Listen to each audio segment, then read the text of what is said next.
Yeah, Schefter, what's going on with Ja'Marr Chase? We heard he's back at practice. Is this kind of an indication that they might be closer to getting a long-term deal done, or how does this whole thing shake out?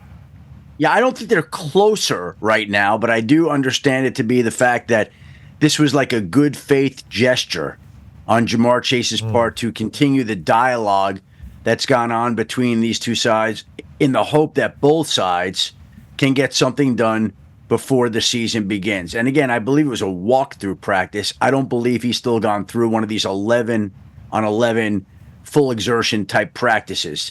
I don't know when that will happen. I would imagine if and when they can get a deal done here. But I think he went back there and participated in the walkthrough type practice with the idea, hey, I'm here. I'm interested in getting this done. And his situation, I think, is played out a little bit differently than the Brandon Ayuk situation. I don't see Ja'Marr Chase commenting on tweets about where he should play or what he should do or liking tweets from other people. Like, he's been very quiet about things, and the Bengals have been very quiet about things. And both sides have kind of done their business behind closed doors here.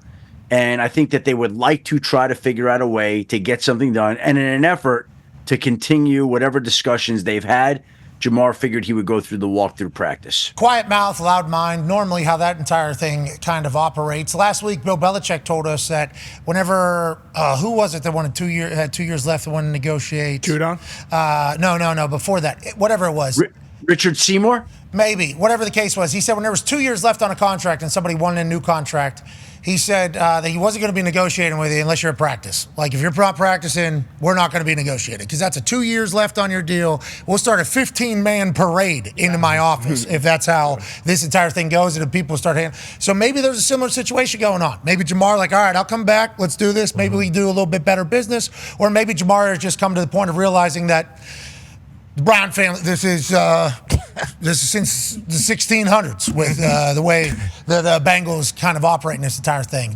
Do you think either one of those is potentially Well, I think to Bill's point, I think what he's saying, there's absolutely an element of truth to it. The only thing I'd say is I think there are certain guys in different categories. Not everybody on that roster is as talented and as important as Ja'Marr Chase. Agreed. So there's his leverage. So if there's a linebacker or safety or an offensive lineman with 2 years left, how many of them were the 5th overall pick in the draft? I think he was the 5th overall pick. How many of them have put up the numbers that Ja'Marr Chase have? How many of them are as great as Ja'Marr Chase is? So it's a little different with him, but Cincinnati obviously is very disciplined in its negotiating tactics, and we'll see if the two sides can figure out a way to get something done here that would help both. Discipline, very solid way to describe that.